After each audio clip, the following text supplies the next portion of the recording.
안녕하세요. 병구 목사입니다. 요즘 참 일상의 은혜가 얼마나 감사한지 깨닫는 하루하루입니다. 당연한 줄 알았던 모여서 드리는 예배, 그리고 청년부 모임, 그리고 시원하게 하던 재채기마저 그리워지는 시간들입니다.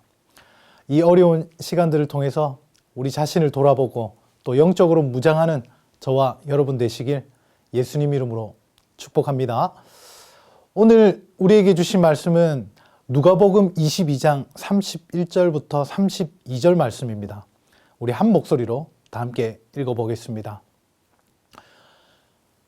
시몬아 시몬아 보라 사단이 밀 까부르듯 하려고 너희를 청구하였으니 그러나 내가 너를 위하여 내 믿음이 떨어지지 않기를 기도하였노니 너는 돌이킨 후에 내 형제를 굳게 하라.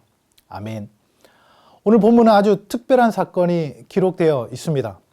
예수님께서 마지막 만찬의 자리에서 모든 제자들이 듣는 가운데 특별히 베드로에게 이 말씀을 하셨습니다. 사탄이 너희들 모두를 집어삼키려고 요구했지만 베드로 너의 믿음이 떨어지지 않도록 내가 특별 기도를 했었다라는 것입니다. 내 가족이나 우리를 담당하시는 목사님들이 나를 위해 기도해 주는 것만 해도 참 든든하고 기분 좋은 일입니다.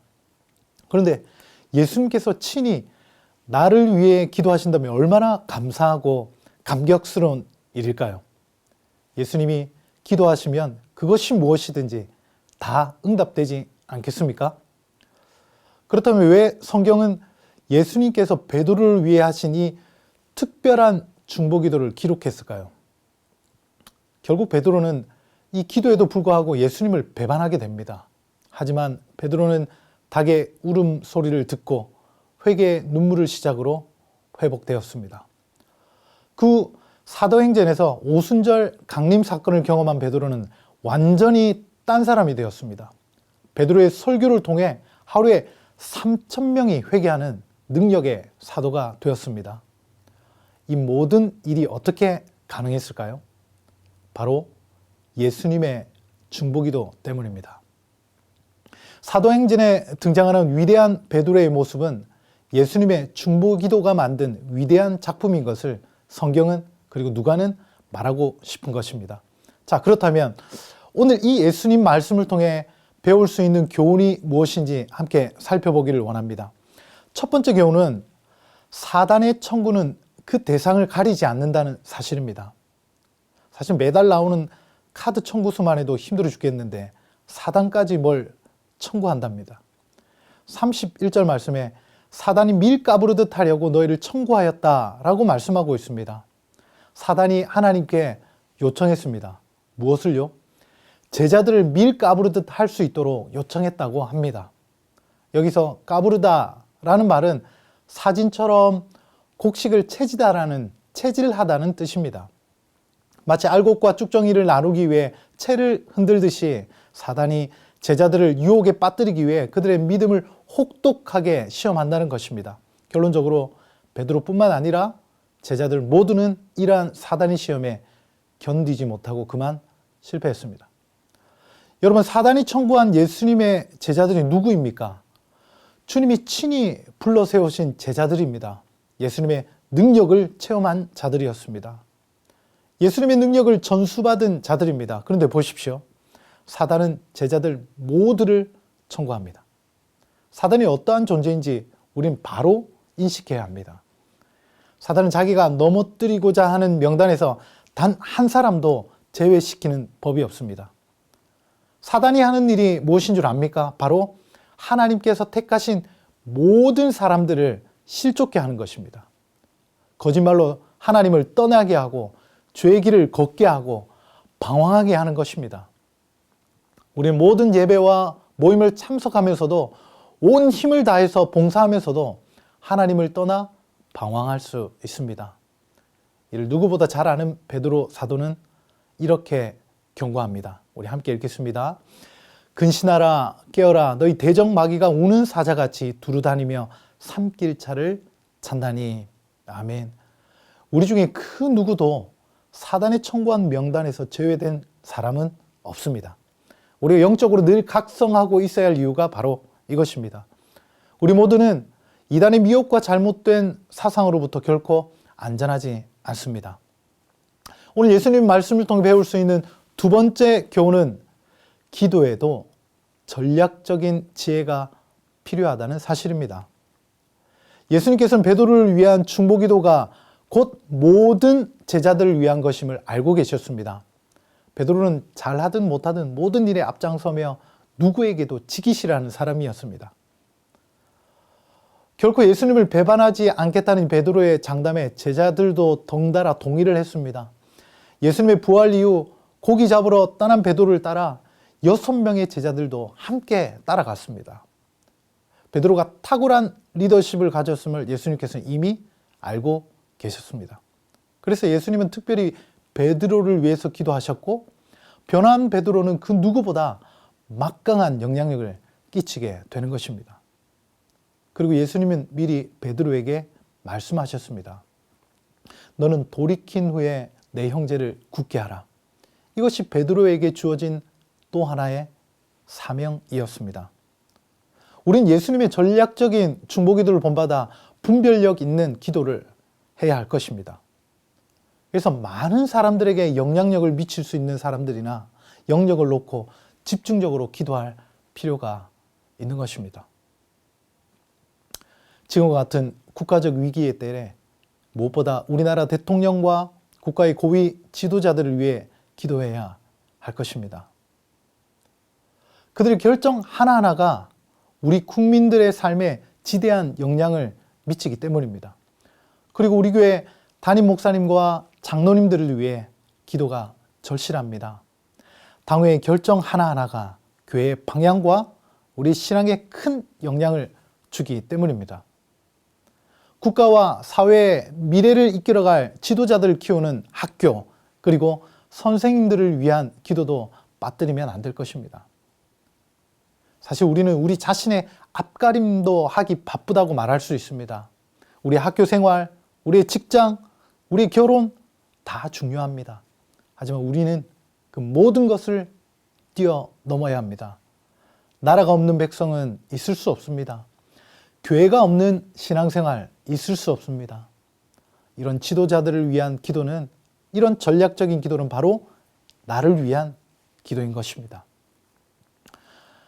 오늘 예수님 말씀 통해 배울 수 있는 마지막 세 번째 교훈은 우리에게 가장 시급하고 중요한 기도 제목은 바로 믿음이라는 것입니다.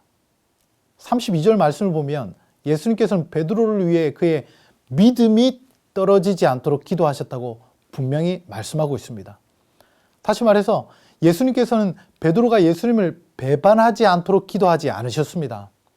베드로가 용기를 잃지 않고 예수님을 끝까지 따를 수 있도록 기도하지 않으셨습니다. 예수님의 기도의 내용은 오직 베드로가 믿음을 잃지 않기 위함이었습니다. 베드로는 참 약한 사람이었습니다. 두려움에 질식되어서 예수님과 제자들 앞에 당당하게 했던 맹세도 새까맣게 잊어버렸던 사람입니다. 하지만 베드로는 돌이키고 회복했습니다. 뭐 때문일까요? 바로 예수님께서 그토록 기도했던 믿음이 있었기 때문입니다. 아무리 좌절의 순간이 찾아와도 믿음만큼은 버려서는 안 된다는 것입니다. 여러분, 우린 자신에 대해 절망할 수 있습니다. 자신의 실패에 대해 혐오할 수 있습니다. 자신이 얼마나 무가치한 존재인가 하는 것을 뼈저리게 절감하며 자존감을 잃어버릴 수도 있습니다. 돈을 잃을 수도 있고 건강을 잃을 수도 있습니다. 하지만 결코 잃어서는 안 될 것인데 그것은 바로 믿음입니다. 한 번쯤은 들어본 격언입니다. 돈을 잃으면 조금 잃는 것이요. 명예를 잃으면 반을 잃은 것이요. 건강을 잃으면 전부를 잃은 것이다. 하지만 신앙인들은 그렇지 않습니다. 건강을 잃더라도 그것은 일부에 지나지 않습니다. 하지만 믿음을 잃을 때는 전부를 잃는 것입니다. 믿음이란 어떤 악한 환경 속에서도 모든 것을 회복할 수 있는 힘입니다. 그래서 예수님께서도 다른 것을 위해 기도하지 않으시고 바로 베드로가 믿음에서 떠나는 일이 없도록 기도하신 것입니다. 그러므로 사랑하는 청년 여러분, 아무리 어려운 환경을 만날지라도 믿음을 잃어버리지 않기를 축복합니다. 말씀을 마무리하겠습니다. 여러분, 예수님의 특별한 중보기도에 지원을 받은 베드로가 조금 부럽지 않으십니까? 예수님께서 우리를 위해 기도해 주신다면 더 이상 바랄 것이 무엇이겠습니까? 우리 다 함께 로마서 8장 34절 말씀 그리고 26절에서 27절 말씀을 우리 천천히 함께 확인하도록 하겠습니다. 먼저 34절 말씀입니다. 누가 정죄하리요? 죽으실 뿐 아니라 다시 살아나신 이는 그리스도 예수시니 그는 하나님 우편에 계신 자요 우리를 위하여 간구하신 자신이라. 아멘. 26절에서 27절 말씀입니다. 이와 같이 성령도 우리의 연약함을 도우시나니 우리가 마땅히 빌 바를 알지 못하나 오직 성령이 말할 수 없는 탄식으로 우리를 위하여 친히 간구하시느니라. 마음을 감찰하시는 이가 성령의 생각을 아시나니 이는 성령이 하나님 뜻대로 성도를 위하여 간구하심이니라. 여러분 놀랍지 않습니까? 예수님 바로 지금 하나님 보좌 우편에서 저와 여러분을 위해서 기도하시는 분이십니다. 사탄이 우리의 이름을 부르며 청구할 때 어쩔 줄 몰라 하는 우리를 위해 예수님께서 친히 변호해 주시고 우리의 믿음을 위해 기도하시는 분이십니다. 늘 영적으로 깨어 기도하는 여러분, 나 자신의 문제를 뛰어넘어 나라와 교회를 위해 기도하시는 여러분, 무엇보다 믿음을 잃지 않고 승리하시는 여러분 되시기를 예수님 이름으로 기도합니다. 그러면 우리 다 함께 기도 제목을 읽고 우리 함께 기도하면 좋겠습니다. 같이 한번 기도 제목을 읽겠습니다. 늘 영적으로 깨어 기도하고 나 자신의 문제를 뛰어넘어 기도의 사람 무엇보다 믿음으로 승리하게 하옵소서. 온 나라가 코로나19로 인해 고통받고 있습니다. 코로나19의 확산을 막아주시고 최전선에서 수고하시는 의료진들을 보호해 주시고 우리 나라와 교회 그리고 우리 가정을 지켜 주옵소서. 우리 다 함께 기도하겠습니다.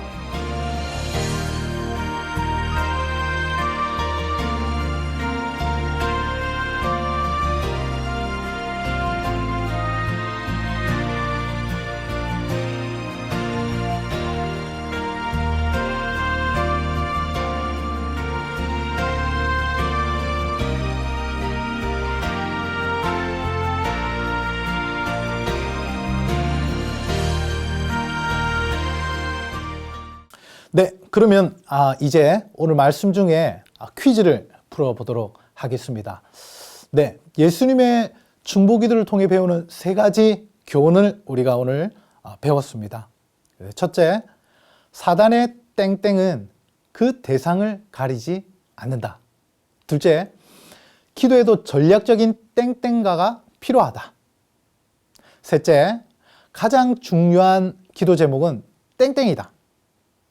이 세 가지 핵심 단어를 문자로 담당 목사님께 보내주십시오. 그러면 우리가 추첨을 해서 세 분들에게 경품을 드리도록 하겠습니다. 한 주도 하나님 은혜 안에서 믿음 안에서 승리하시는 여러분 되시기를 예수님의 이름으로 축복합니다.